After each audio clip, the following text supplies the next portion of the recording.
On est aujourd'hui le 23 dans le mois de Shvat, Paracha qu'elle est trop belle. Et on annonce également Rosh Chodesh Adar 1 qui va rentrer si Dieu veut la semaine prochaine. Et avec tous les messages que je suis sûr que chacun il va absorber et écouter ce Shabbat, les 10 commandements, quand vous voyez bien, il y a une partie, la première colonne, les 5 premiers. C'est Ben Adam, la Makom. C'est tous les devoirs qu'on a entre nous et le bon Dieu. Je suis Hachem ton Dieu. Tu vas pas avoir un autre idolâtre ou quoi que ce soit.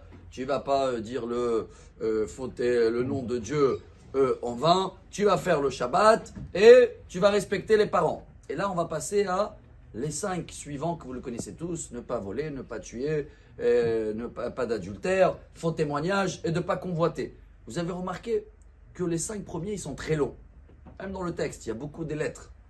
Si vous avez le temps de les compter avant Shabbat, pas pendant la lecture, vous allez voir que dans tous les 10 commandements, il y a 620 lettres exactement, qui correspondent à, ces valeurs numériques, couronne, keter, à les 613 mitzvot de la Torah, plus les 7 mitzvot qui ont été rajoutés par les rabbins. Ce qui veut dire que chaque lettre, quand on les voyait à l'époque, on était dans un mont Sinaï, de chaque lettre, tu comprenais toute la mitzvah avec tous les détails qui se dérivent. Mais la première colonne, elle était très longue, Anochi Hashem. Et tous ceux-là qui parlent entre nous, Ben Adam Lachavero, ils sont très courts. Lo tignov, lo tirtzach, lo tinaf. Un grand rabbin chassidique, il a dit que comme nous, on voyait les lettres, apparemment, la première colonne, c'était des petites lettres, parce qu'il y a beaucoup de textes, non? Et la deuxième colonne, c'était des grandes lettres. Ne vole pas, ne tue pas. Pour quelle raison? Et je trouve ça comme message extraordinaire. La Torah avant tout est la base de toute la Torah. Et ça se termine aussi comme ça, les 10 commandements. Vechol asher lerecha. Dieu, il veut que d'abord entre nous, on apprend à s'arranger.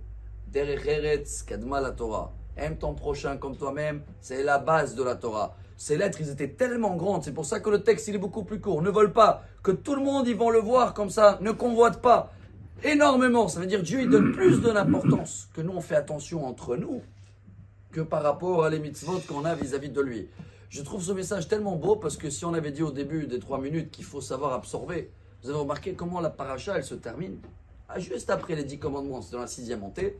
La 7e montée, Dieu il dit voilà, si vous voulez construire un autel pour faire des sacrifices, alors vous allez le faire misbach adama taraseli, ça va être fait de la terre, pas du tout de fer.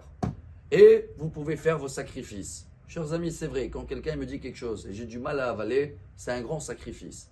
Et Dieu, il veut qu'on apprenne que l'autel, ça doit être la terre et non pas le fer. Le fer, il absorbe pas.